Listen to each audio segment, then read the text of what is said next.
Bismillahirrahmanirrahim. Assalamualaikum warahmatullahi wabarakatuh.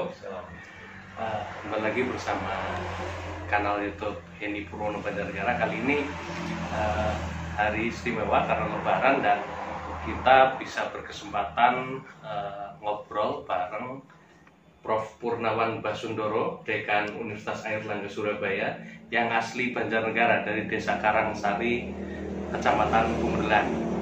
Nah, kali ini kita akan ngobrol-ngobrol tentang sama beliau yang harapannya bisa menginspirasi kita-kita orang Banjarnegara.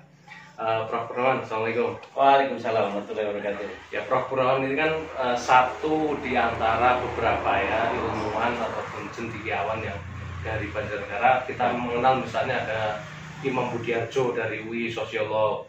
Kemudian di IPB ada Prof. Hedi Suhardianto. Kita pengen mengorek nih biar nanti bisa menginspirasi terutama anak-anak muda sekarang yang biar nanti bisa paling tidak bisa mengikuti jejak Prof. Purnawan. Oke, Prof, bisa diceritakan Prof sejak kecil sampai titik sekarang gimana sih Prof. Purnawan kok bisa ingat orang Karangsari itu sampai bergelar profesor, kemudian merantau di Unair, itu gimana kisahnya? Sebenarnya cukup panjang ya jadi kisah saya, karena memang saya sendiri lahir di sini di Desa Karangsari yang kalau kita perhatikan waktu saya kecil itu kondisi Desa Karangsari terpencil, sangat terpencil. Artinya akses menuju kota terdekat yaitu kota Banjarnegara, ibu kota kabupaten kita itu jauh ya, di sekitar 25 km. Dan infrastrukturnya betul, dan infrastruktur jalan rayanya waktu saya kecil itu memang masih sangat susah gitu ya. Jadi jalan yang beraspal itu hanya dari Wanadati sampai Kecamatan Punggelan, kantor kecamatan yang jaraknya dari sini sampai kantor Kecamatan Punggelan itu sekitar mungkin 5 km. Itu pun jalannya sangat kecil dan waktu itu belum ada kendaraan umum yang menuju ke sini. Nah, dari kantor kecamatan ke sini waktu saya masih anak-anak itu jalannya jalan yang jauh lebih sempit dan itu hanya jalan batu. Nah, sehingga nyaris kawasan desa saya ini adalah desa yang sangat terpencil dan akses komunikasinya sangat terbatas. Namun demikian, saya sendiri waktu kecil itu banyak mengakses bacaan, ya, terutama dari bapak saya yang seorang guru. Bapak saya ini guru di desa ini dan nampaknya memiliki kesadaran yang cukup tinggi terkait dengan bacaan anak-anaknya. Bacaan pada waktu itu kan terbatas, misalnya untuk bisa membeli majalah bubu, misalnya majalah Kawanku, itu sangat terbatas. Tetapi bapak saya nampaknya kadang dia pergi ke Banjarnegara, ke kota itu untuk keperluan membeli peralatan untuk sekolah misalnya. Nah, di sana kadang-kadang membeli majalah untuk saya. Nah, di samping itu karena bapak saya di sekolah dan di sekolahan itu ada perpustakaannya, buku-buku perpustakaan sekolah kan di drop ya dari Jakarta oleh pemerintah itu. Nah, kadang bapak saya membawakan buku itu pulang ke rumah untuk membawa buku itu dan buku itu saya baca sama kakak saya. Nah, artinya jendela pikiran saya itu memang sudah terbuka walaupun saya berada di kawasan pedesaan yang sangat terpencil. Sehingga ya saya sedikit tahu misalnya tentang kota Jakarta, tentang kota Surabaya itu yang melalui bacaan-bacaan itu. TV belum ada. Bapak saya itu beli TV itu ketika saya sudah kuliah malah gitu ya. Dengan demikian sini merupakan kawasan yang terpencil. Nah, disinilah saya tahun 1977 saya masuk TK. Itu TK Aba namanya ya, Bustanul Atfal ya, Aisyah itu ya. Di sana sekitar 1 kilo dari sini. Kalau berangkat sekolah itu ya dengan beberapa teman di sini tanpa diantar ke sana dan harus lewati makam kan, sepi itu. Ya, tapi saya menikmati masa-masa itu dengan cukup senang ya, karena saya bisa mengakses pengetahuan yang lain melalui sekolah TK itu. Masih ingat guru TK waktu itu? Saya masih sangat ingat ya, guru TK saya itu 2 orang, namanya Bu Mur dan Bu Armi.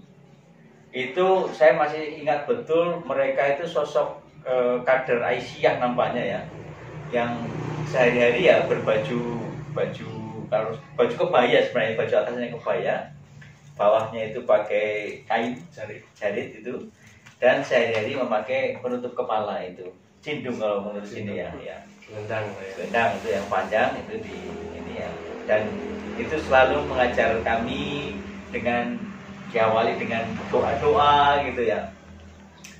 Dan TK saya itu ya sehari-hari lebih banyak diajari doa-doa pendek sama ya sedikit kebutuhan yang lain gitu ya. Tapi sangat terbatas ya, mengingat nampaknya Bu Mur dan Bu Armi itu ya sebagai guru desa itu mungkin kemampuan pengetahuan ininya sangat pedagogisnya ini ya sangat terbatas, tetapi sebagai seorang guru yang merupakan kader Aisyah, nampaknya beliau memiliki semangat yang luar biasa untuk mengembangkan para muridnya itu.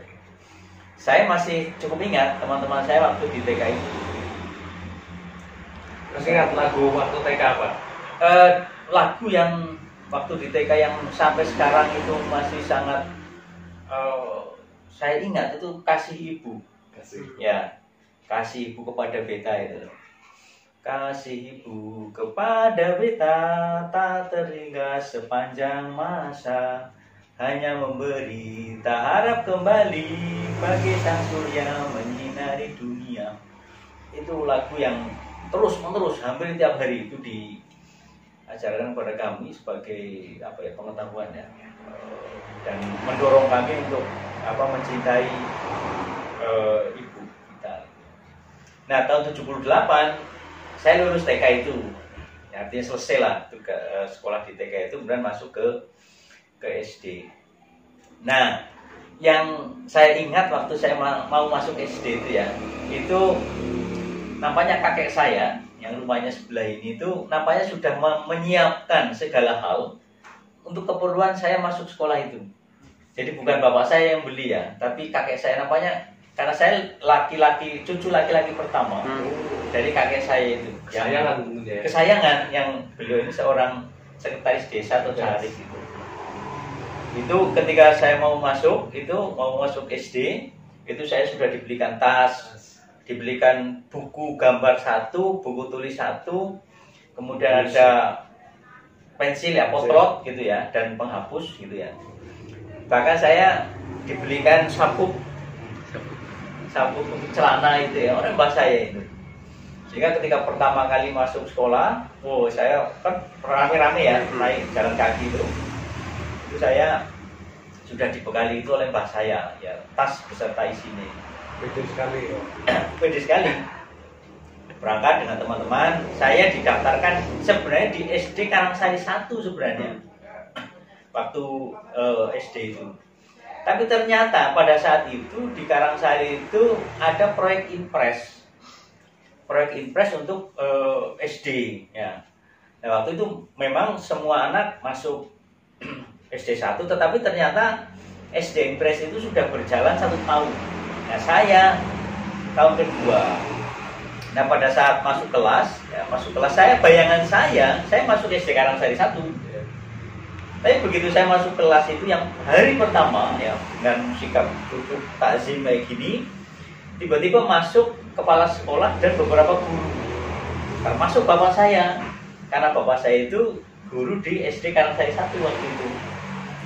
Nah, itu ada 4 baris, 4 meja ini, masing-masing ada murid ke belakang. Nah, tiba-tiba bapak kepala sekolah itu bilang, ini yang sebelah selatan, 2 baris sebelah selatan ini masuk ke SD Impres. Baris sisanya ini yang 2 juga masuk ke SD Negeri Karangsari 1. Nah, saya kebetulan selatan, akhirnya masuk SD Impres. Sehingga saya di SD Impres itu adalah angkatan kedua dengan nomor induk 36. Ini siswa ke 36. Siswa ke-36. di SD Impres itu. Jadi saya itu bagian dari proyeknya Soeharto. SD Impres itu. Nah, pada tahun 79 naik kelas 2. Ternyata pada waktu itu ada penyesuaian tahun ajaran.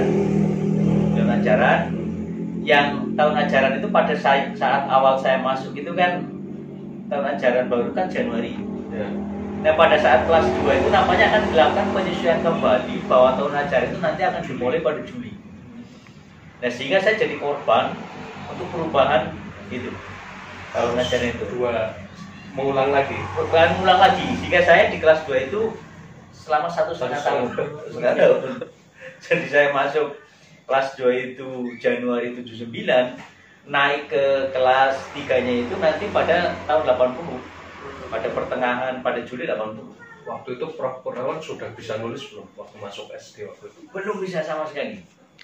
Bahkan seingat saya, di buku saya yang dibelikan kakek itu banyak bolongnya, Mas. Karena apa? Ketika saya nulis, Tandes terlalu bukan hanya tandes, tapi dihapusi sampai bolong. Karena saya nggak ngerti. Itu tulisan apa ini? Kok begini? Nah, seringkali ketika tes sumatif, tes kenaikan kelas dan sebagainya, kelas 1, kelas 2 itu hanya didikte oleh guru karena tidak ada yang bisa baca. Nah, saya sendiri ketika guru itu mendiktekan itu beserta soalnya, saya hanya menebak, tapi nggak ngerti yang saya tebak ini apa. Guru itu hanya bilang A atau B jawabannya. Pokoknya kalau nggak A ya B. Saya pokoknya jawab kalau nomor 1 A, nanti nomor 2-nya B.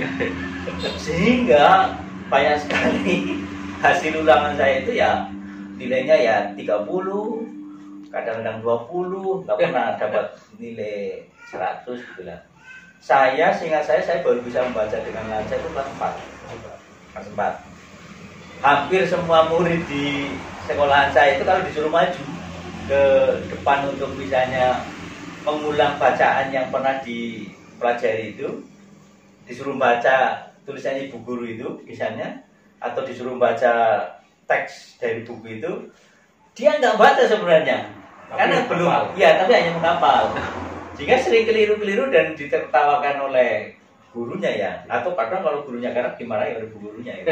Karena bacaannya yang keliru itu. Dulu bukunya masih ini Budi itu atau bukunya masih ini Budi, dari ya, masih ini Budi itu. Yang menurut saya sangat fenomenal ya. Hijau warnanya. Ya, kalau yang kelas 1 hijau, kelas 2 nanti sudah warnanya coklat itu ya. Nanti kelas 3 sudah ganti lagi yang bahkan saya pengetahuan saya mengenai kota Surabaya itu di buku pelajaran IPS. Karena di pelajaran IPS itu kan baru mulai diajarkan kelas 3. Di sana ada cerita mengenai cerita rakyat mengenai kejadian kota Surabaya, perkelahian ikan suro dan buaya itu diceritakan di buku kelas 3 waktu itu. Nah, sehingga saya ngerti di Surabaya itu tahun itu.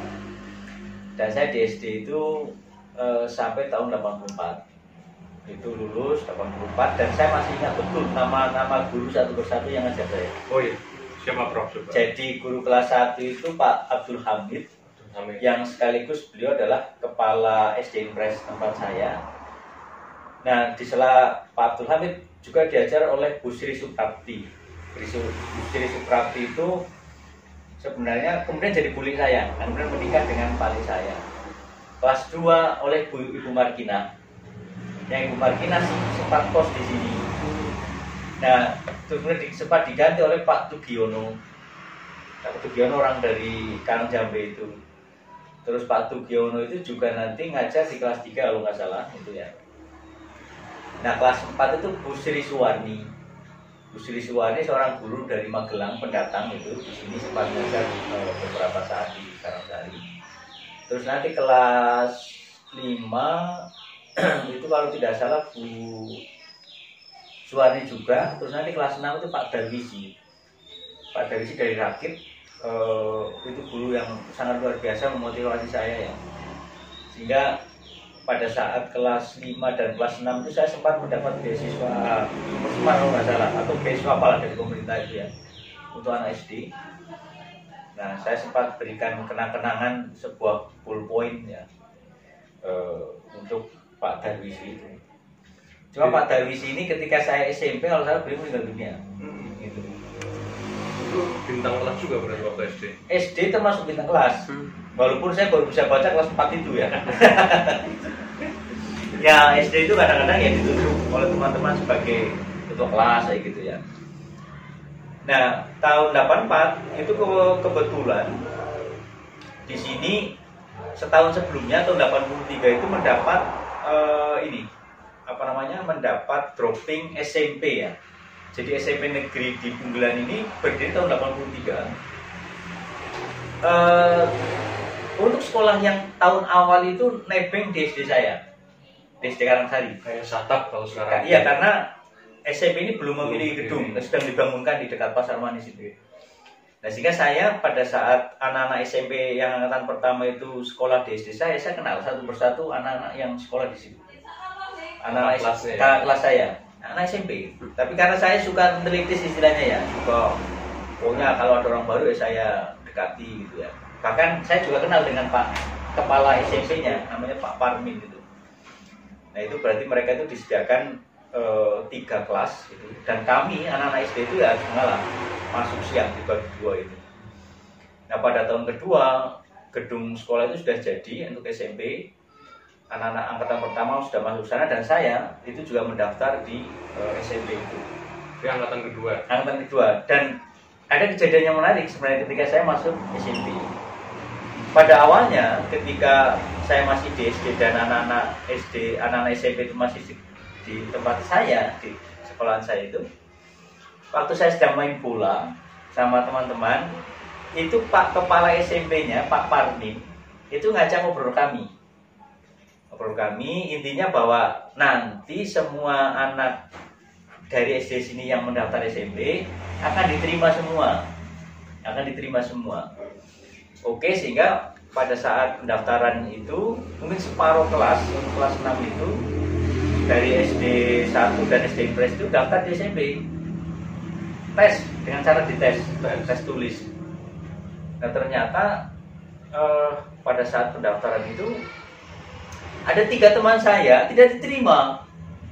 Waduh lah, padahal kan janjinya diterima semua. Nah akhirnya saya, karena saya kasihan dengan teman-teman itu, terus saya ajak beberapa teman, ayo kita temui Pak Kepala sekolah itu, Pak Parmin itu lagi janji. Saya datangi, Pak, dulu Bapak pernah bilang ke kami katanya akan diterima semua. Oh iya ya, saya lupa gitu. Ini yang 3 yang tidak diterima itu karena saya waktu itu melapor itu jadi diterima. Dan pinter lobby juga. Iya, saya lobby itu dan diterima Pak Parmin itu. Nah, kami mungkin ada sekitar 10-11 orang dari SD saya melanjutkan ke SMP. Dan menurut saya SMP adalah saat-saat yang menurut saya sangat menyenangkan ya. Guru-guru SMP kami itu guru-guru baru yang berasal dari luar daerah. Ada dari Temanggung, ada dari Boyolali, ada juga dari dari Kebumen. Pendatang dan mereka masih sangat semangat karena orang muda. Dan mereka kos di sekitar. Betul, mereka kos di sekitar sini dan mereka banyak memotivasi kami ya sebagai anak desa itu. Dan tentu saja di SMP itu pengetahuan saya menjadi tambah luas, terutama terkait dengan sejarah. Saya kebetulan di kelas 2 SMP itu diajar sejarah oleh namanya Pak Farudin. Pak Farudin itu luar biasa. Beliau itu sebenarnya seorang yang cukup pendiam dalam keseharian itu, orangnya tenang gitu ya.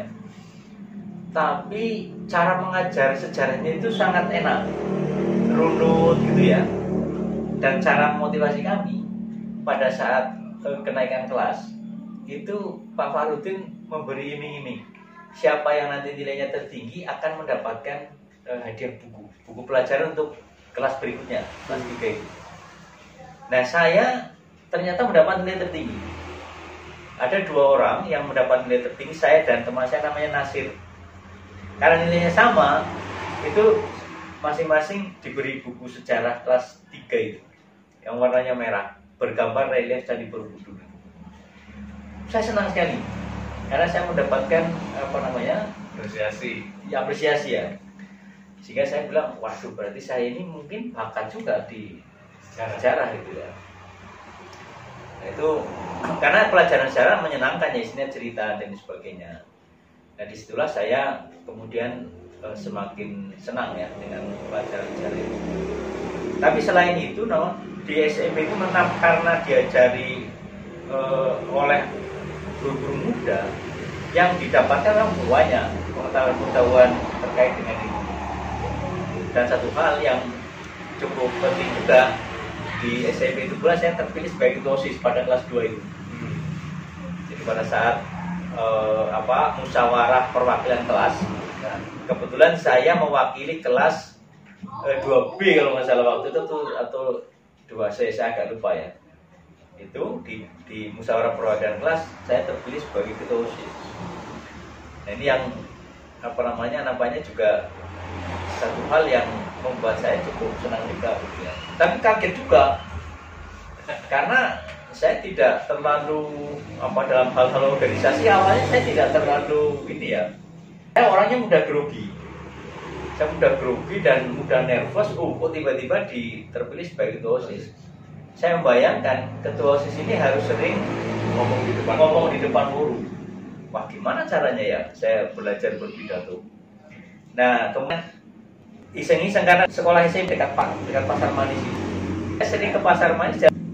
Di sana ada penjual buku orang tua yang sering bawa buku sederhana untuk dijual. Di sana saya temukan buku pelajaran pidato. Teknik berpidato. Ya, teknik berpidato. Saya beli, saya pelajari gimana sih cara berpidato di depan kelas.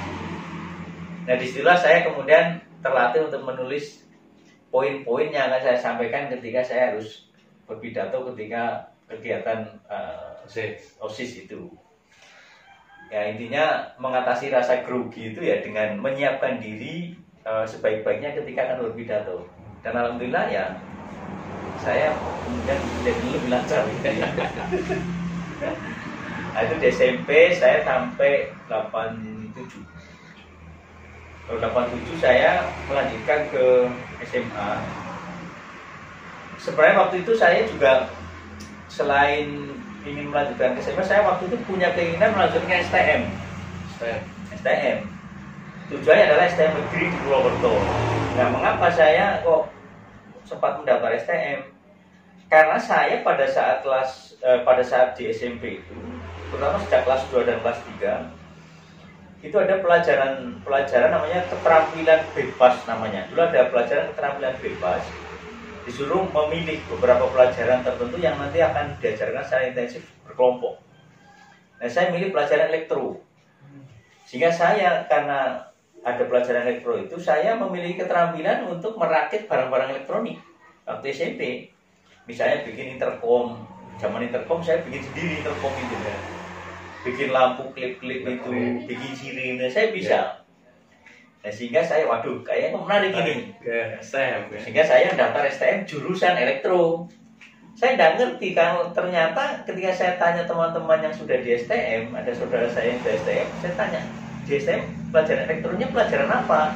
Pelajaran listrik ternyata, listrik harus instalasi. Iya, harus tinggi. Waduh, berarti kalau saya diterima di sana kan yang saya pelajari bukan lagi elektro arus lemah itu. Nah, untungnya saya nggak diterima. Tapi saya sudah daftar. Tapi saya sudah daftar. Saya diantar bapak saya ke Purwokerto, nggak diterima. Nah, terus akhirnya ya sudahlah, saya daftar SMA saja. Nah, ini saya diterima di SMA Negeri Banjarnegara itu. Ya. Itu kos berarti ya? Kos. Sebagai orang desa yang harus transportasi atau infrastruktur transportasi susah dari sini, saya kos. Saya berangkat dari Senin, nanti hari Sabtu saya pulang. Terus kayak gitu ya. Masih ingat dulu angkotnya dari sini ke sana apa? Angkotnya yang pertama itu angkot yang ini, yang masuk dari belakang itu loh, kol itu ya. Kol. Itu biasanya sampai Wanadadi. Dari sini kol sampai Wanadadi. Kolnya itu dimiliki orang Wanadadi juga, ada orang Batakarya juga pemilik kol itu. Wah, ini susah sekali karena kolnya terbatas. Jalan ini sudah bisa dilalui oleh kendaraan, tetapi jalannya rusak parah gitu. Memang sudah diaspal tapi pada copot ya, lepas gitu batunya. Nah itu tiap hari, tiap Senin saya berangkat ke sana, dan susahnya rumah kami ini tidak memiliki sumber air di rumah ini. Jika kalau mandi itu harus ke sungai, ke sumber air yang ada di sawah sana dan atau di belakang. Belik. Nah saya yang belakangnya saya nggak berani karena tempatnya agak rimbun dan menakutkan ya. Saya ke sawah sana utara yang jaraknya dari sini mungkin sekitar 300-400 meter ke sana. Sehingga kalau Senin saya mau berangkat ke sekolah itu untuk memulai kos itu, saya pagi betul jam 4 gitu ya, atau setengah 5 saya harus sudah ke sungai. Dan saya pernah kejadian itu pergi ke sungai namanya kepagian. Kepagian, jadi masih gelap gulita namanya jam 3 malam, 3 pagi ya. Itu saya sudah ke sana dan itu kan nggak ada orang. Kalau ketika pulang sini itu kok masih setengah 4. Saya, waduh, untungnya saya tadi nggak lihat hantu. Ya walaupun saya tidak pernah takut hantu ya. Kesananya pun nggak pakai santer. Nggak pakai, kita hanya feeling aja kan. Warna gelap gulita. Tapi karena terbiasa ke sana itu ya hafal gitu. Nah biasanya kalau dari sini tuh melebihi jam 6 itu sampai sekolah pasti terlambat. Nah sehingga diusahakan sebelum itu sudah nyegat angkut. Cuma kan angkutannya kan jarang. Sehingga hampir setiap Senin itu saya sering terlambat untuk sampai ke sekolahan. Beberapa kali saya kena hukuman gitu ya di sekolahan sana. Yang pernah menghukum saya itu yang pertama Pak Jarwo, guru olahraga yang terkenal sangat disiplin di SMA. Dihukum apa kalau Pak Jarwo itu menghukum saya dengan pertama tidak boleh masuk ke kelas sampai jam istirahat itu. Jadi saya disekap di ruangan piket itu. Tidak boleh masuk kelas sampai jam pertama. Waduh, jadi seperti ya saya nggak bisa dapat pelajaran. Kemudian yang kedua, saya ingat Pak Edi Purnawan. Jadi waktu itu kan Senin kan upacara. Lewat pintu depan SMA malah jadi kunci. Ya saya mutar ke belakang, lewat sungai itu naik ke atas. Nah begitu naik, ada Pak Edi Purnawan di situ. Waduh, saya ketangkap ya. Itu dihukum lagi di situ, disuruh bikin pernyataan gitu ya, bahwa katanya tidak boleh terlambat lagi. Tapi tetap tidak bisa untuk tidak terlambat karena memang transportasi susah gitu ya. Ya berkali-kali ya kena hukuman gitu. Tetapi saya bisa melalui masa-masa itu dengan ya senang juga gitu ya. Artinya sebagai anak desa pengetahuan saya bertambah karena sekolah di kota, kemudian teman-teman saya bertambah juga. Ada satu teman yang sangat baik ya, dan nampaknya banyak pengalaman baru yang saya peroleh di rumah teman saya, namanya Mas Nisar Budi Bawa. Itu sudah almarhum ya. Kebetulan Mas Nisar ini bapaknya adalah kepala dinas penerangan. Sebagai kepala dinas kan elit ya, elit di perkotaan ya, artinya pejabat ya, sehingga rumahnya itu ya bagus, kemudian fasilitasnya juga ada gitu ya. Saya bisa merasakan air dingin dari kulkas itu. Rumahnya Mas Nisar itu. Kebetulan bapaknya ini namanya Pak Susmono itu sangat baik. Bapak ibunya sangat baik. Pak Susmono dan Ibu Susmono itu sangat baik gitu ya. Dan malam-malam tertentu saya biasanya belajar bersama di rumahnya Mas Nisar. Ya selain pertama kali saya menikmati air dingin dari kulkas itu ya, saya bisa menikmati beberapa kue tertentu itu dari rumahnya Mas Nisar. Gitu. Kalau kosnya di mana pada waktu itu? Nah, kos di Banjarnegara itu sempat di 2 tempat. Jadi pertama saya kos di Kuta Banjar, dari gedung film Banjar Cahyana itu ke utara. Utara di sana ada rumahnya Pak Japar. Nah, Pak Japar ini saya nggak tahu persis waktu itu bapak saya bagaimana dapat kos di situ, dan akhirnya saya dititipkan ke keluarganya Pak Japar itu. Nah di situ tidur dan makan itu ditanggung selain tidur, makan itu juga disediakan oleh ibu kos, Ibu Japar itu. dengan bapak saya membayar 25.000 per bulan kalau tidak salah ya, 25.000 waktu itu sudah makan. Bu Japar orangnya baik sekali. Jadi kalau pagi itu ya saya sudah disediakan nasi dan sayur untuk sarapan itu.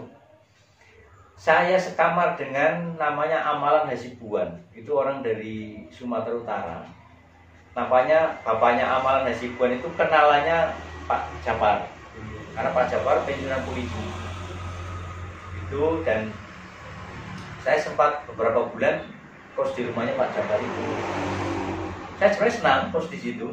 Cuma memang ada sedikit kejadian lah ya yang itu menyangkut Pak Japar dan saya tidak bisa menceritakan. Tapi akhirnya saya bilang ke bapak saya bahwa saya pindah saja lah dari kos itu. Gitu. Dan jauh juga ya kalau ke cukup jauh ke SMA itu. Jalan kaki. Jalan kaki. Tapi di situ anaknya Pak Japar itu Mbak Titi namanya itu bareng saya SMA dengan saya, walaupun tidak satu kelas ya. Ya kadang itu ya saya saling berbagi pengetahuan pelajaran dengan Mbak Titi itu kalau ada PR dan sebagainya. Dan ada beberapa teman lain yang aslinya dari situ. Di situ cukup menyenangkan karena anak-anak di situ terutama yang seusia SMA itu kalau sore itu kadang main bola di alun-alun Banjarnegara. Dan saya kadang diajak ikut main di sana walaupun ya saya kadang karena nampaknya mereka main dengan serius dengan perlengkapan sepatu ya saya kadang-kadang saya nggak punya sepatu bola ya saya yang nonton gitu ya. Dan tetangga kanan kiri juga baik gitu ya, kadang-kadang ketemu di ada pemandian umum gitu ya, kadang-kadang saya mandi di tempat umum juga walaupun di tempat Pak Japar ada ini ya mandi, tapi kalau nyuci saya disuruh di pemandian umum mungkin untuk menghemat air gitu ya. Nyuci sendiri berarti ya? Nyuci sendiri nggak ada laundry. Nah tapi ya itu tadi beberapa bulan saya pindah di utaranya SMA di Pagelaran apa namanya?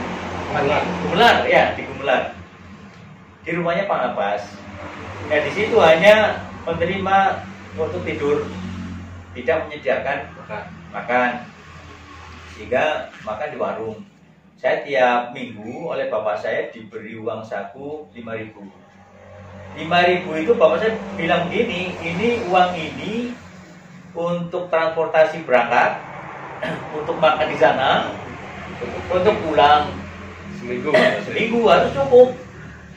5.000 itu, waduh, gimana caranya? Tetapi itulah pelajaran pertama saya mengatur uang.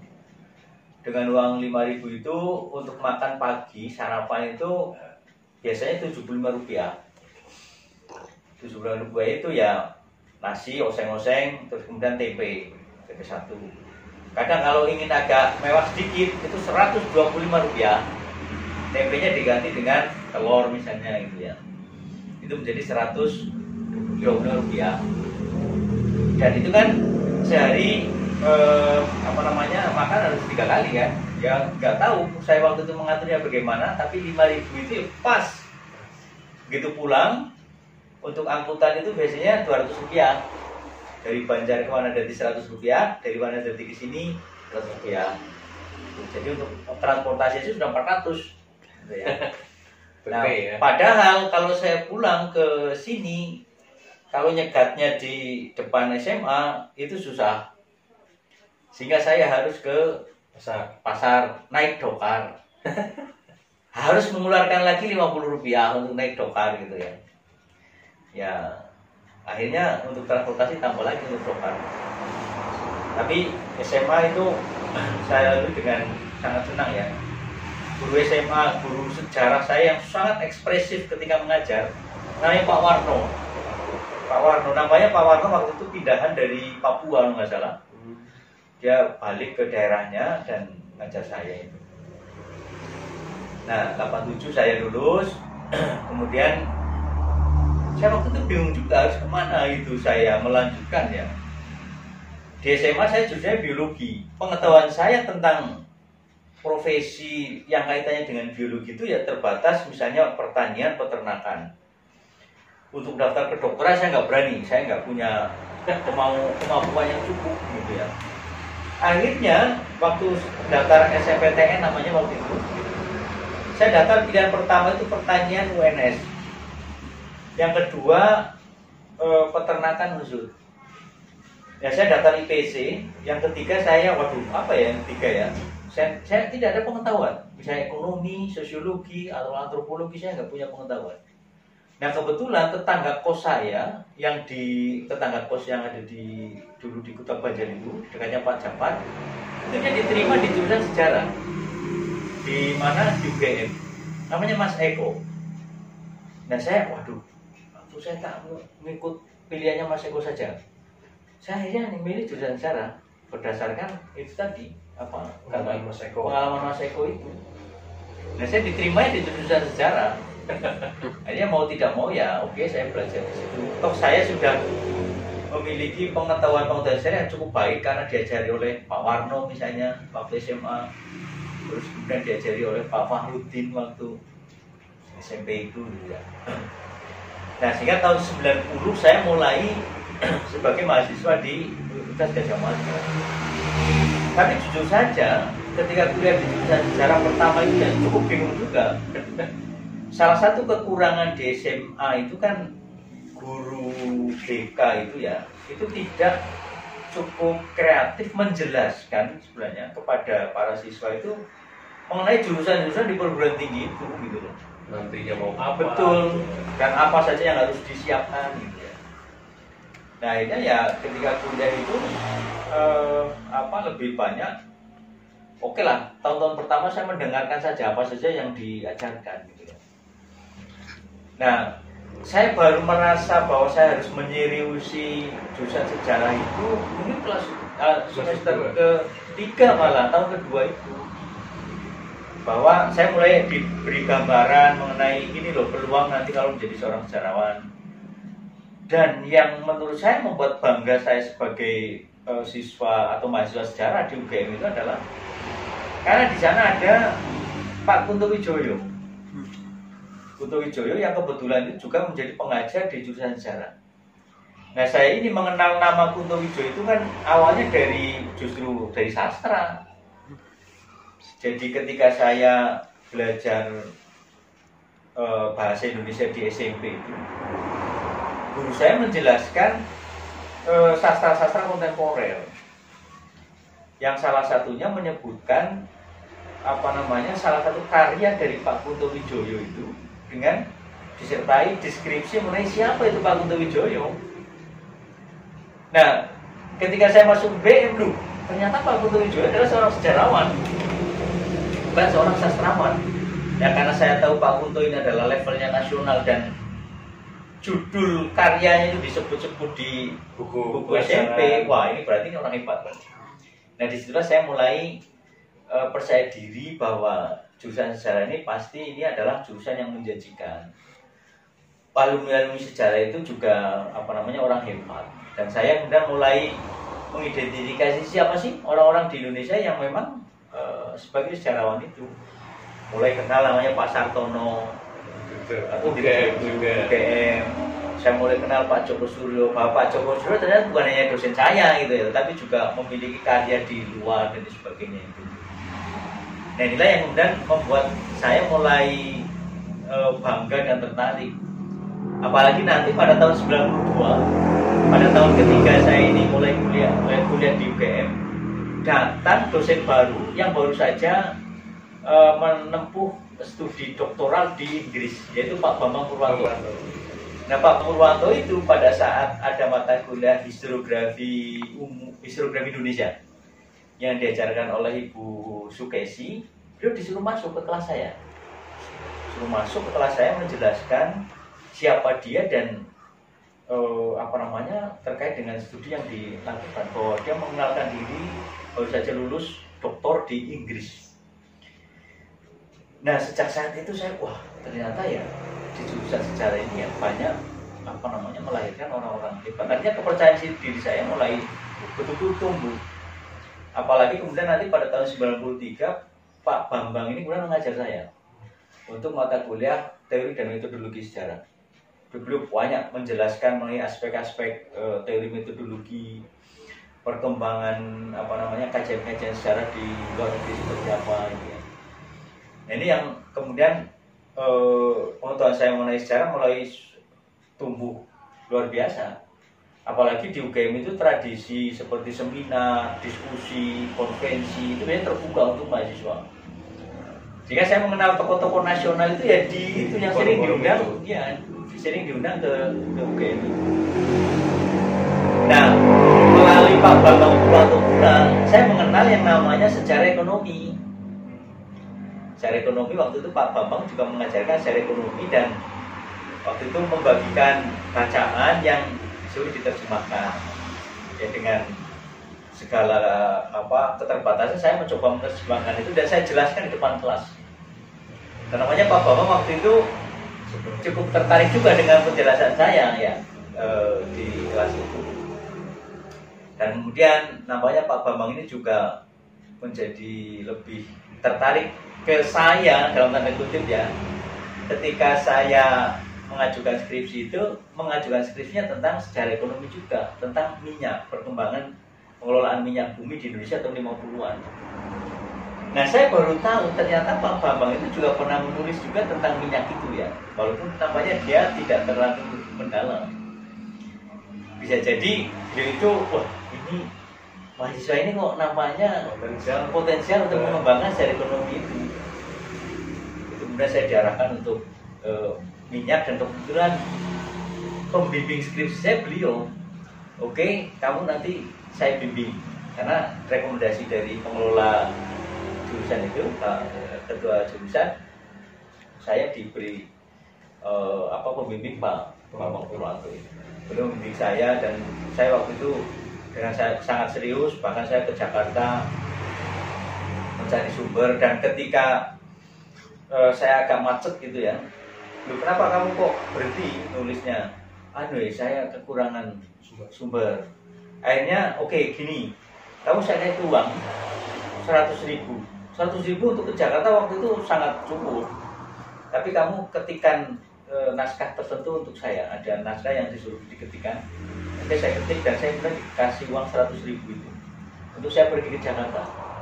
Dan sepulang dari Jakarta, saya kemudian hanya mengerjakan skripsi itu menyelesaikan mungkin 2 minggu.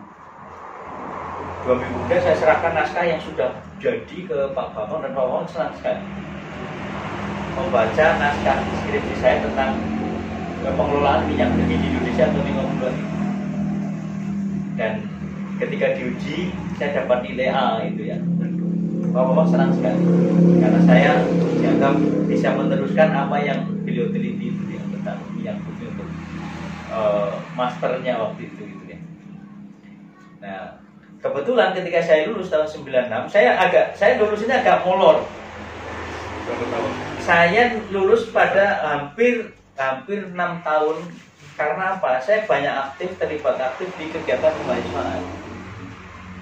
Pada tahun 93, waktu itu semester ke berapa ya? Ke-6 kalau tidak salah, saya terpilih sebagai ketua senat di fakultas. Dan demikian saya terpecah di urusan itu juga, kemahasiswaan itu. Di samping itu juga saya aktif di organisasi ekstra universitas ya. Saya aktif di HMI. Sehingga saya juga harus ngurusi HMI karena di HMI itu saya sekretaris komisariat waktu awal-awal itu. Kemudian setelah itu saya jadi sekretaris cabang Bulak Sumur. Kemudian sempat juga di Batko gitu ya, sehingga terbagi antara kegiatan kemahasiswaan juga kegiatan akademik. Tetapi bagi saya itu kegiatan di organisasi kemahasiswaan di fakultas ya, di intramural, ekstra dan akademik waktu itu saling mendukung. Karena memang suasana pada saat itu di masing-masing organisasi ini juga sering mengadakan berbagai diskusi akademis juga gitu ya. Sehingga misalnya banyak pemikiran dari para pemikir, para tokoh itu juga sering kita diskusikan di situ. Nah, artinya bagi saya berpikir molor sedikit tidak apa-apa, tapi saya memiliki banyak pengalaman. Nah, sehingga pada kuliah S1 itu saya baru lulus menjelang semester 12. Kalau nggak salah semester 11. Ya, 11 ya. 11 kalau nggak salah itu ya. Tapi sudah limit gitu ya, karena menurut saya gitu ya. Nah, pada saat saya lulus, saya di wisuda Mei tahun 96 gitu ya. Itu ada pengumuman untuk melanjutkan S2 yang biayanya akan ditanggung oleh pemerintah. Namanya beasiswa URGE, University Research Graduate Education, URGE. Yang namanya ini beasiswa dari Bank Dunia yang kan dikelola oleh pemerintah. Nah, saya sempat ngobrol dengan Pak Bambang, Pak, ini ada pulang beasiswa ini. Oke, kamu daftar saja. Kamu daftar. Nanti siapa tahu diterima gitu. Nah, atas saran Pak Bambang itu, saya daftar di beasiswa URGE itu. Tes, namanya tes TPA. Waduh, saya nggak kenal sama sekali namanya soal TPA. Oh, kayak apa ini soal TPA? Tes dan yang ikut itu ribuan gitu ya. Seingat saya dari lulusan bareng saya itu yang daftar itu saya dan Isep Lukman Hakim, teman saya satu angkatan. Kita daftar tes TPA itu, ketika diumumkan saya diterima. Maka saya waktu pengumuman itu saya sedang ada di sini. Ada surat ke balai desa, karena waktu itu surat itu hanya ke balai desa saya. Oleh dari balai desa, saya waktu itu nggak tahu, mungkin kakek saya yang bawa, karena kakek saya kan cari di itu ya. Kakek saya bawa surat itu, kopnya dari Universitas Gadjah Mada, ditujukan ke saya. Ketika saya buka, itu adalah pengumuman saya diterima di S2 itu dan ditanggung oleh beasiswa URGE itu. Saya senang sekali. Gitu ya. Kalau S1 ditanggung orang tua ya? Oh, S1 full orang tua dengan beasiswa, dengan uang saku yang mulai masuk tahun 90 sampai tahun 96 itu flat 40.000. Bayangkan 40.000 itu ya, 40.000 ya bapak saya bilang, ini hanya ada uang sebulan 40.000. Kamu harus bisa menggunakan itu untuk transport, untuk makan, untuk beli buku atau keperluan yang macam-macam, pokoknya selama sebulan itu segitu gitu loh. Dan pas. Ya, berdasarkan pengalaman SMA. Berdasarkan saya mengelola uang yang minim di SMA itu, saya juga bisa mengelola uang yang minim waktu kuliah itu. Untuk makan itu saya sangat hati-hati. Untuk makan itu saya hanya mengalokasikan sekali makan maksimal 250 rupiah makan. Itu ya makan nasi, sayur, tempe sama teh gitu ya. Kadang-kadang ya tempe saya ganti dengan ikan pindang gitu ya. Kalau ingin dengan telur nanti 300 rupiah gitu. Itu harus bisa mengelola itu. Bahkan saya nggak mengenal yang namanya pecel lele, misalnya nasi goreng, nggak kenal saya. Nggak berani. Nah, barulah ketika S2 dapat beasiswa URGE itu, kehidupan ekonomi saya sebagai mahasiswa naik. Karena apa? Beasiswa URGE itu besar, 500.000. Tahun 96 itu 500.000 saya jadi kaya. Kaya mendadak. Sehingga makan saya mulai mengenal pecel lele. Seperti apa sih pecel lele itu loh? Karena saya kaya mendadak gitu. Nah, kemudian dengan beasiswa itu saya lanjut S2, dan pada saat S2 itu ada 11 mahasiswa S2 angkatan saya. Saya yang paling muda. Dulu tuh S2 itu tua-tua. Dosen-dosen semua. Saya yang paling muda karena saya baru lulus dan saya belum bekerja. Tetapi teman-teman saya yang tua-tua ini dalam tanda kutip merit ke saya karena apa? Beasiswa saya lebih besar. Mereka katanya diberi beasiswa 350.000 dari pemerintah untuk S2 itu. Saya diberi beasiswa kan 500. Dipotong pajak di 50.000 jadi 450.000 saya terima itu. Saya menikmati kekayaan itu, tapi hanya berlangsung setahun saya menikmati kekayaan itu. Mengapa? Karena tahun 97 itu mulai krisis ekonomi itu. Sehingga yang kekayaan yang tadinya kaya setahun itu mendadak miskin lagi. Nilai uangnya jadi turun. Jadi turun. Padahal itu flat juga 500 total. Flat. Ya 500 itu saya, dan pada tahun kedua itu betul-betul saya mulai jatuh miskin lagi karena krisis itu. Bahkan yang rencananya saya mau beli komputer batal, gitu ya, batal karena nggak dapat lagi gitu loh dengan uang besok. Saya pokoknya saya harus gunakan uang ini sampai selesai. Ngetik-ngetik berarti Rental. Dan waktu itu saya mencoba, oke lah, ini ada uang yang saya harus sisihkan sedikit ya, siapa tahu nanti bedanya melon. Saya belikan cincin mas, saya belikan cincin dengan harapan nanti kalau ada darurat ini cincin saya jual. Memang betul, begitu di akhir beasiswa itu, karena beasiswanya 2 tahun dan saya bertekad ya 2 tahun itu saya harus lulus, saya tidak boleh molor. Bayangkan kalau molor itu saya akan harus membayar sendiri, saya uang dari mana? Ya, orang tua sudah menyerah ya. Orang tua sudah nggak, begitu saya lulus S1 nggak mau lagi. Ya kalau kamu usaha sendiri kalau mau ngapa-ngapain gitu ya. Nah sehingga ketika terakhir itu menjelang lulus saya harus menggandakan tesis karena saya nulis tesis cukup tebal waktu itu 200-an halaman itu tentang transportasi di Banyumas itu. Nggak punya uang lagi, waduh untuk ini karena memang harga melambung berkali-kali lipat itu. Kertas misalnya yang awalnya hanya mungkin Rp7.000 satu rim itu mendadak menjadi Rp30.000 gitu. Berapa kali lipat itu? Belum yang lain-lain. Nah, sehingga ketika saya menjelang menjadi itu, saya punya uang itu ditutup berapa kembali ujian dan keberatan dan sebagainya. Pokoknya yang akhirnya saya jual. Jadi kayak biasa seperti itu kayak. Gak apa-apa, nikah. Cuman rencananya belum mas, rencananya cincin tidak kejual nanti untuk calon istri kan dong saya. Nah akhirnya saya berhasil lulus pada Mei 99. Saya sebenarnya sudah ujian tesis itu pada bulan Desember kalau nggak salah 98 ya, puncak krisis itu. Tapi baru ada periode wisuda S2 itu pada Mei. Ya pada Mei 99 saya sudah wisuda. Nah, sebenarnya sebelum saya proses lulus itu, saya sudah proses mendaftar jadi dosen di UNER. Pengalaman saya menjadi dosen ini juga agak unik, gitu ya. Jadi pertama pada saat saya itu sedang kuliah S2 di tahun pertama, saya itu sempat dipanggil Pak Joko Suryo, Profesor Joko Suryo yang waktu itu sebagai dekan di Fakultas Sastra ya, Fakultas Sastra ya, S2 itu. Satu itu saat di tahun Mbak Edang menjadi 2 saya dipanggil oleh Mas, ini baru saya potong saya dulu Pak. Namanya Pak Dosen di Fakultas Universitas Jember. Beliau ini butuh saya untuk peran di Universitas Jember. Saya dengan Purnawani belum dapat ini aja sebagai PNH. Mau gitu loh. Oh, coba dulu saya bilang, saya nanti tak ke bapak saya dulu. Ke bapak saya.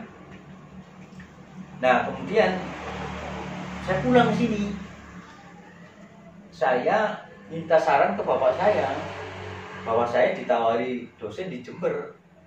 Kemudian bapak saya, ya terserah kamu mau ambil atau enggak.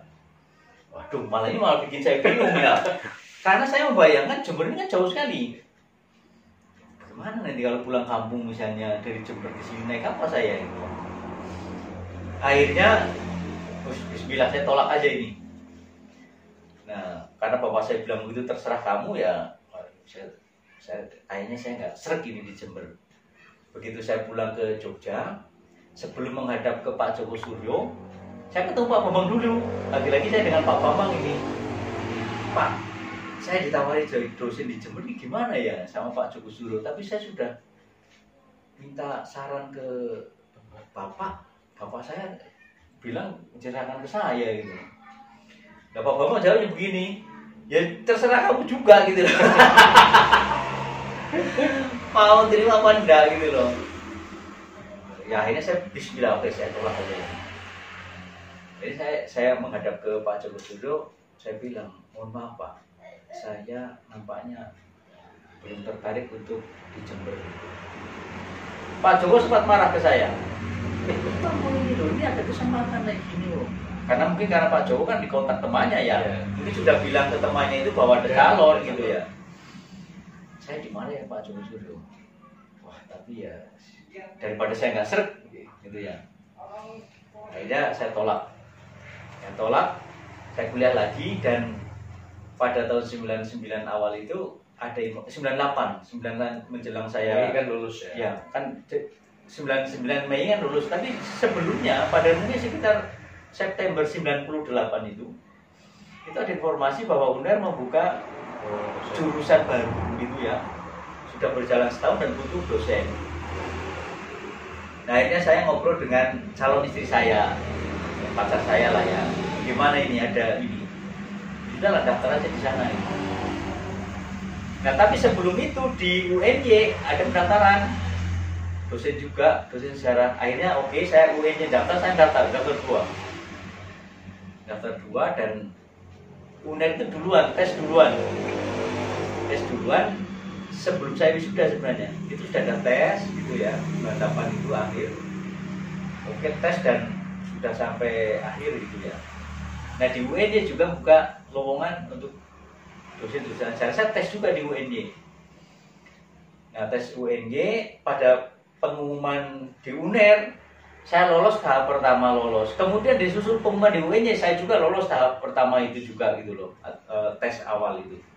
Waduh, dua-duanya saya diterima, ini gimana caranya itu ya. Tapi UNER saya bolak-balik Jogja Surabaya, tetap saya jalani proses tes, psikotes dan sebagainya. Di Jogja juga begitu. Nah akhirnya di UNER itu pengumuman duluan, saya diterima di UNER. Kemudian Jogja menjelang pengumuman saya ditelepon dipanggil sama Bang. Saya, wah ini kamu sekarang disuruh ke UNY karena ini mau pengumuman dan kamu mau diterima di UNY. Gimana ini? Saya bilang, aduh saya udah diterima di UNER. Marah lagi Bang. Semula dimarahi Pak Joko, nanti saya dimarahi Pak Bang. Aduh kamu ini gimana sih? Daftar dosen kok dua-duanya diikutin gitu prosesnya. Saya bilang, saya ini kan tebar kail aja, saya bilang kan, karena tesnya nggak sama waktu itu. Saya ingin yang diterima duluan yang mana gitu. Nah di sela-sela Pak Bambang marah itu, setelah itu saya tanya, Pak, menurut Bapak ini saya nanya gimana gitu loh. Marah-marahnya Pak Bambang, beliau itu namanya menganggap saya itu saya dekat ya, saya dekat dengan beliau itu. Saya nanya, masuk di mana ya? Sudah gini aja, kamu di Surabaya saja. Daripada di UNY, nanti UNY kan dekat dengan UGM, nanti kamu akan berada di bawah yang bayangnya orang-orang UGM gitu. Kalau di sana nampaknya nanti akan lebih banyak kesempatan. Gitu. Hanya dengan mengikuti saran Pak Bambang itu, saya lepas yang UNY itu, terserah siapa yang nanti UNY, kan waktu itu ada 3 di UNY yang terakhir kandidat itu. Akhirnya saya Surabaya. Nah, proses di sana saya diterima. Setelah itu terakhir itu saya harus meminta tanda tangan ijazah legalisir. Saya datang lagi ke UGM ke Bu Dekan. Waktu itu dekannya sudah Bu Hamama. Saya ke Bu Hamama. Saya ditanya, kamu itu diterima di mana itu? Di Surabaya. Karena saya tuh S2 ya, S2 kan masih jarang. Gantian saya dimarahi Bu Mama. Kamu ini kok malah daftar di Surabaya? Kenapa nggak daftar di sini? Gitu. Padahal sini kan ada lowongannya juga waktu itu. Waduh, sudah terlanjur saya bilang. Akhirnya ya, saya memutuskan di Surabaya.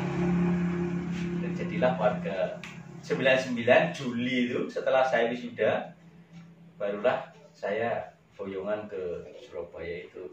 Dan sebelum saya ke Surabaya saya nikah dulu.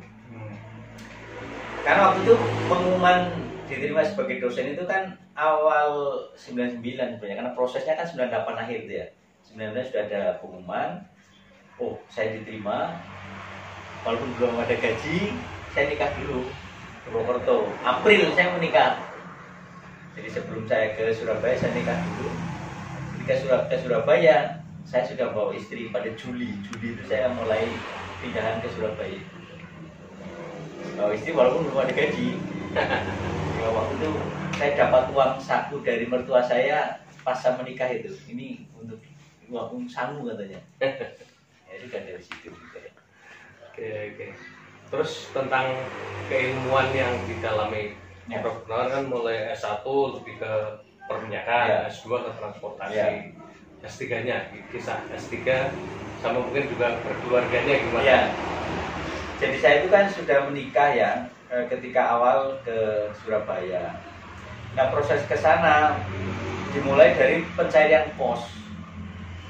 Saya waktu itu ke kampus dulu melapor gitu ya, karena saya sudah mulai harus SK sudah mau diterima, tetapi sudah jelas bahwa saya sudah diterima. Kan Juli itu saya ke Surabaya.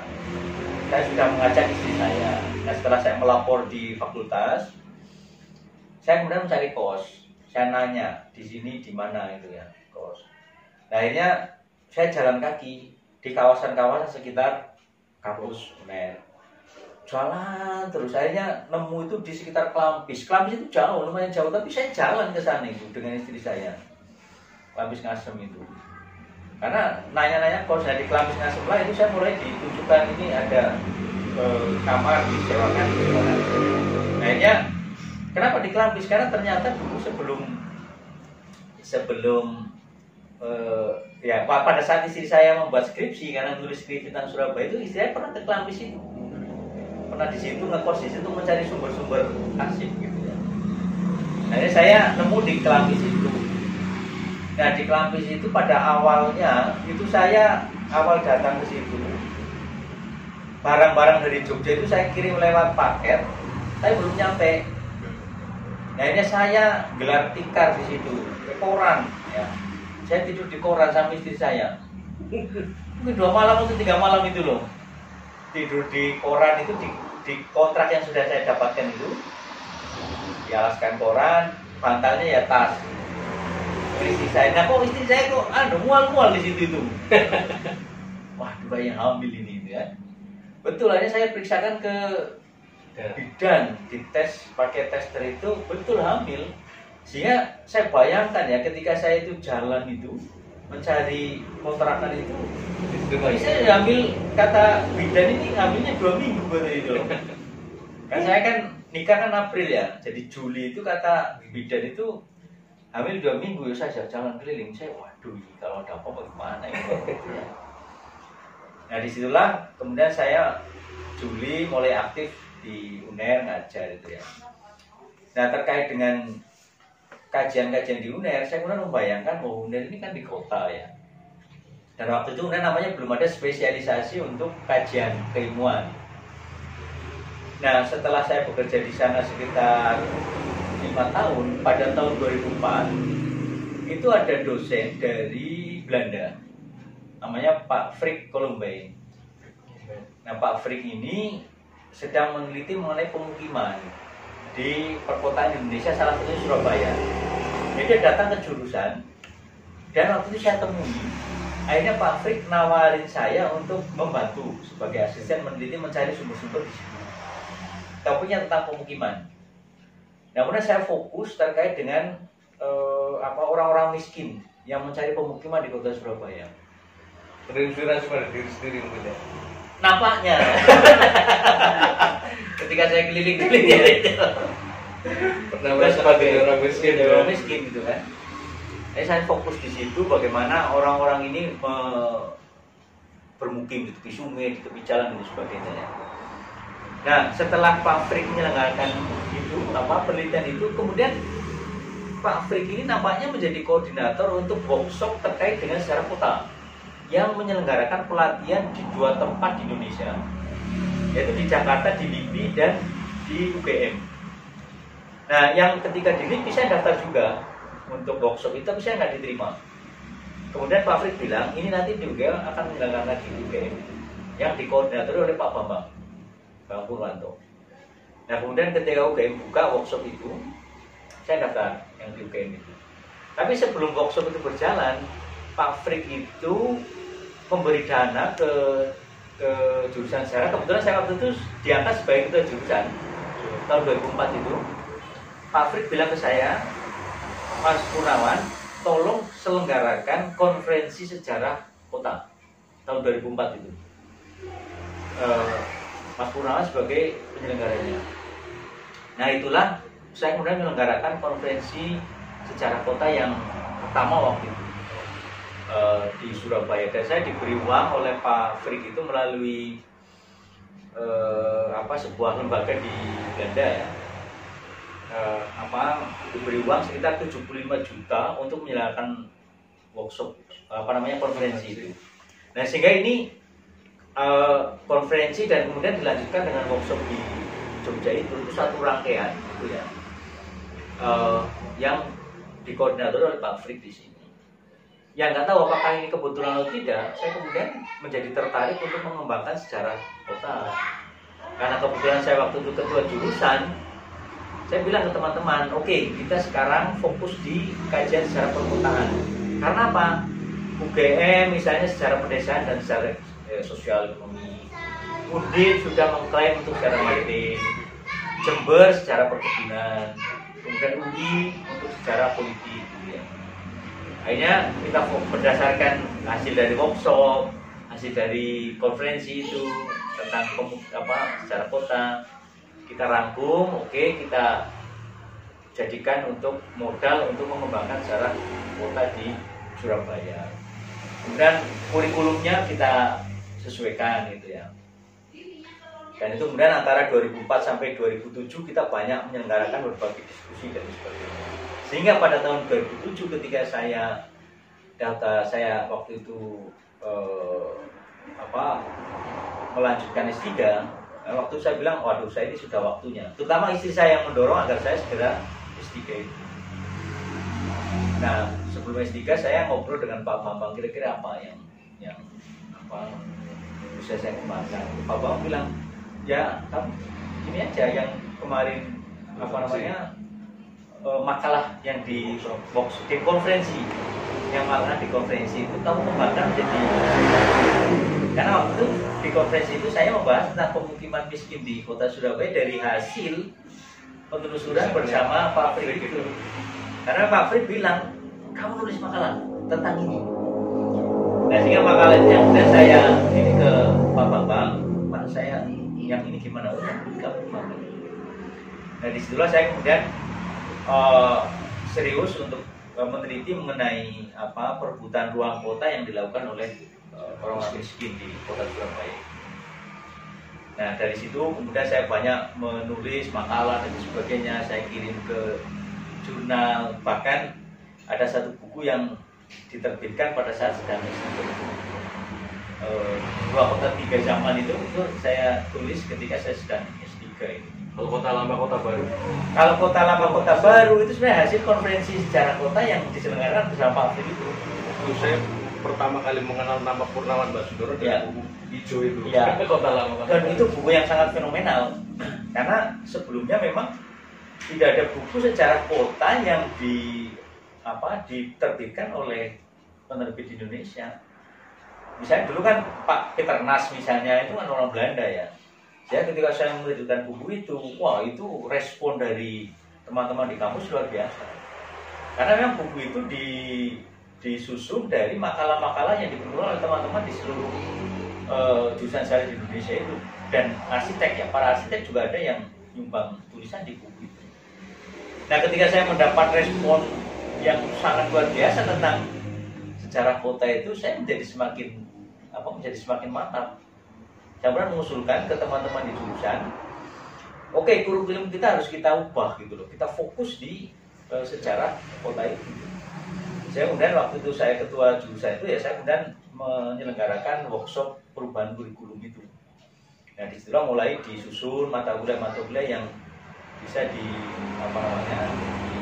dijadikan untuk mata kuliah dasar terkait dengan sejarah kota.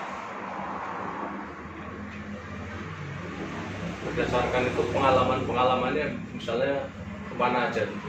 Nah, jadi setelah saya menyelenggarakan konferensi sejarah kota tahun 2004 itu, kemudian Pak Frick itu menyelenggarakan konferensi serupa di Belanda.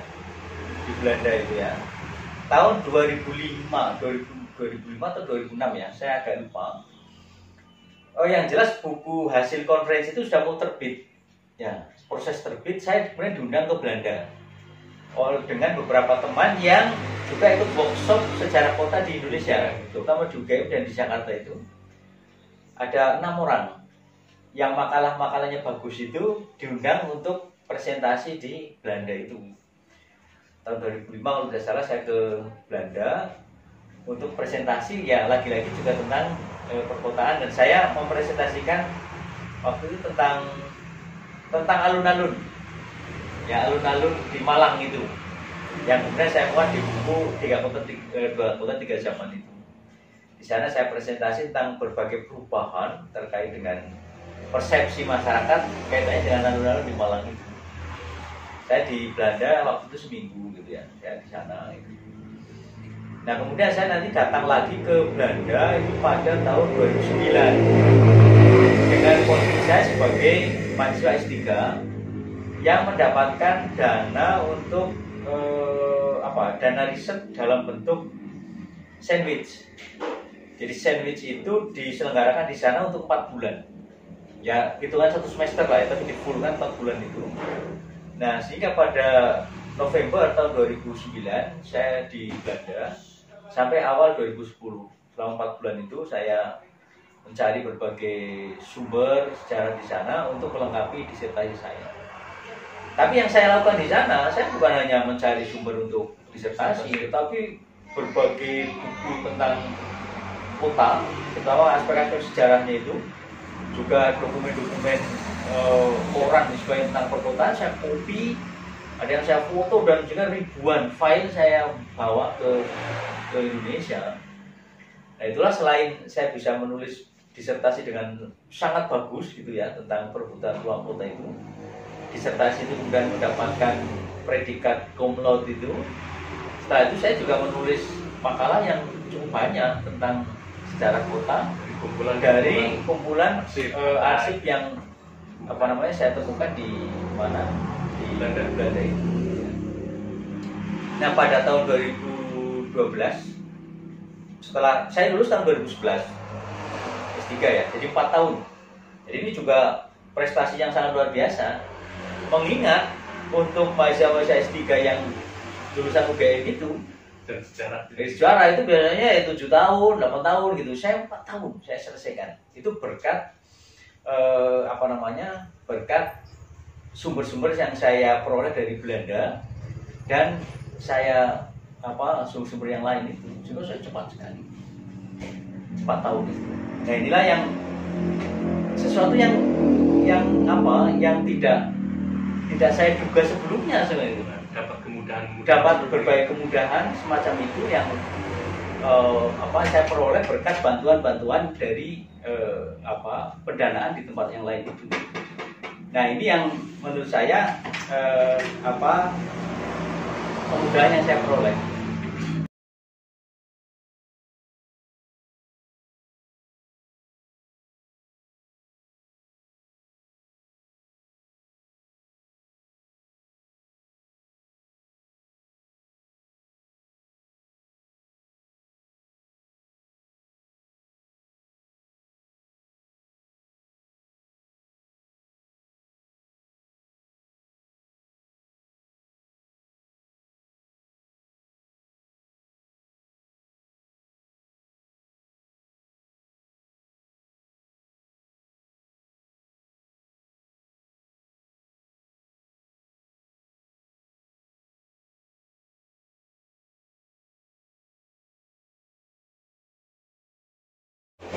Banyak mudahan-mudahan yang didapatkan. Kalau Prof. Burhan melihat bagaimana sejarah itu diperlakukan di Belanda misalnya dengan di sini gimana? Terkait misalnya banyaknya sumber yang harus kita dapatkan di Belanda ketika kita memeriksa tentang kota-kota di Indonesia. Nah, ini salah satu perbedaan perlakuan sejarah antara orang Indonesia dengan Belanda ya. Jadi orang Belanda itu memang sangat open ya, sangat merawat ya hal-hal yang terkait dengan tulisan. Jika hampir semua dokumen tertulis yang mereka temukan dan itu dianggap penting ya, itu mereka kumpulkan. Nah, Belanda ini kan punya hubungan historis yang sangat kental dengan Indonesia ya. Otomatis berbagai dokumen arsip dan sebagainya terkait dengan penjajahan Belanda di Indonesia itu ada semua di sana. Yang pertama. Kemudian yang kedua, karena mereka sadar bahwa yang namanya dokumen tertulis itu suatu yang sangat penting, bukan hanya masa sekarang, tapi masa depan. Berbagai terbitan yang ada di Indonesia, punya apapun yang diterbitkan di Indonesia dalam buku dan lain-lain itu yang mereka bisa akses, mereka juga kumpulkan di sana. Dengan demikian, kita sendiri menjadi sangat mudah karena adanya berbagai dokumen itu. Terutama di dua tempat ya, di dua tempat di Belanda yang memang sangat kaya dengan dokumen tentang Indonesia. Jadi yang pertama itu di Arsip Nasional, National Archive itu yang ada di Den Haag. Kemudian yang kedua di KITLV. KITLV itu kalau yang di Arsip Nasional ya arsip ya. Tapi yang kalau di KITLV itu adalah buku dan dokumen-dokumen tertulis yang lain itu. Itu jumlahnya itu jutaan eksemplar yang ada di KITLV.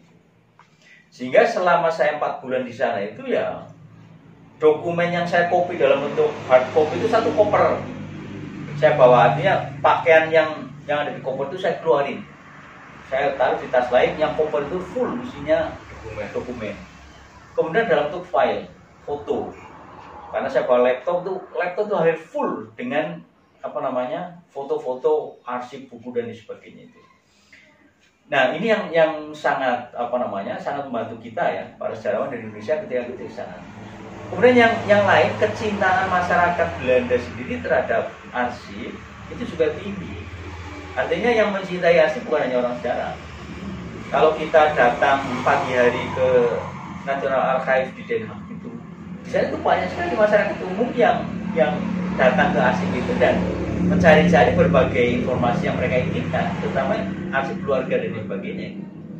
Nah, sehingga di namanya arsip Belanda itu ya sehari-hari selalu ramai para peneliti, para mahasiswa, juga masyarakat umum yang sehari-hari memang mencari berbagai dokumen tentang keluarga mereka. Nah, Prof, anak-anak muda sekarang kan kayaknya ngapain sih belajar sejarah, nggak bisa move on deh gitu. Kira-kira apa sih pentingnya sejarah, kemudian prospek sejarah ke depan itu untuk kita itu gimana, Bro? Nah, sebenarnya kan begini ya, sejarah ini kan juga terkait dengan, kalau secara teoretik itu sih bilang ini terkait dengan identitas dan sebagainya ya. Tapi yang paling penting juga adalah bahwa dalam kehidupan dimanapun masa lalu itu selalu dicari sebenarnya. Artinya masyarakat umum itu juga sebenarnya sangat membutuhkan berbagai informasi mengenai masa lalu itu, entah itu untuk nostalgia atau keperluan-keperluan lain yang lebih pragmatis ya. Nah, dengan demikian sebenarnya ilmu sejarah ini sangat penting. Cuma mengapa kemudian ilmu sejarah tidak terlalu diminati? Itu kan menurut saya lebih ke arah bagaimana strategi kita dalam memberikan wawasan kepada masyarakat. Nah, sekarang ini di era era revolusi industri 4.0 misalnya, di mana peralatan atau teknologi sistem informasi itu begitu canggih, sejarah ini bisa diajarkan kepada para siswa itu dengan perangkat-perangkat sistem informasi itu, dan itu akan menarik banyak minat gitu ya. Seperti YouTube, coba kita perhatikan YouTube kita yang biasa kita lihat, itu sebagian besar itu sejarah loh itu, dan itu selalu banyak penontonnya gitu. Nah, artinya bagi generasi muda yang meminati saya itu tidak usah ragu bahwa sejarah itu tidak bisa memberi penghidupan. Sekarang itu banyak sekali peluang-peluang dengan belajar sejarah, dan itu bisa menjadi peluang untuk sesuatu yang pragmatis lagi lah, misalnya yang untuk bisa menjadi penghidupan dan sebagainya itu. Yang penting sebenarnya kuncinya satu, kita kreatif enggak gitu ya. Dan problem semacam ini kan bukan hanya dialami oleh ilmu sejarah, ilmu-ilmu yang lain pun juga menghadapi hal yang sama itu ya. Nah, dengan demikian maka kunci untuk mempelajari sejarah dan bagaimana sejarah itu dimanfaatkan untuk kepentingan umum misalnya, dan bagaimana sejarah itu bisa memberi bisa menjadi sesuatu yang menghidupi kita dalam tanda kutip ya, itu sangat tergantung pada kreativitas kita sebagai peminat dari sejarah itu.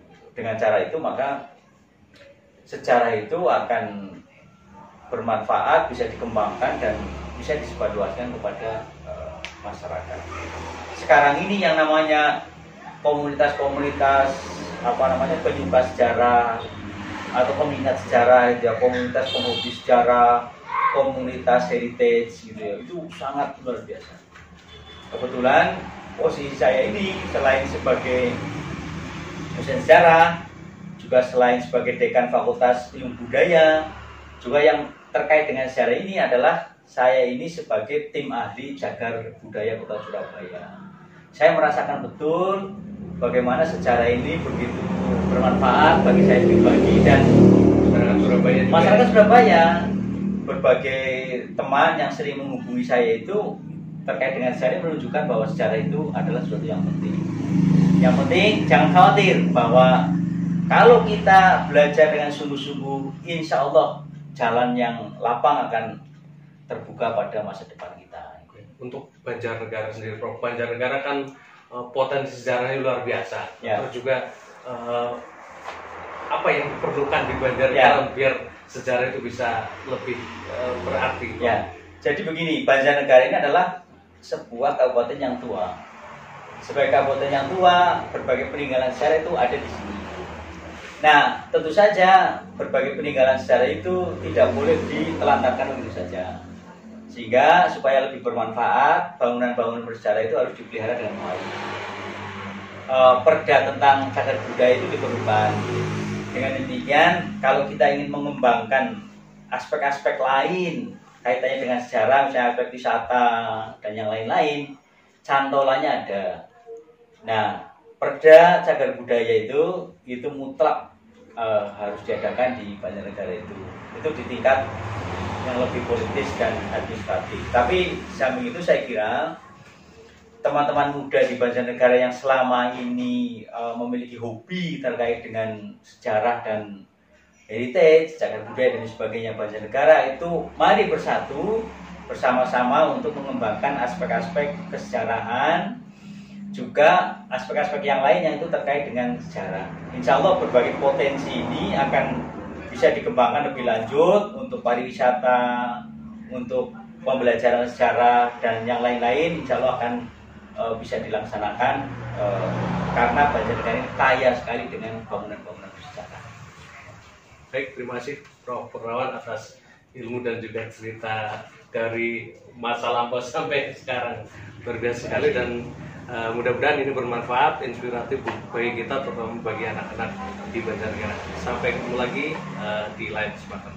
Assalamualaikum warahmatullahi wabarakatuh. Waalaikumsalam warahmatullahi wabarakatuh.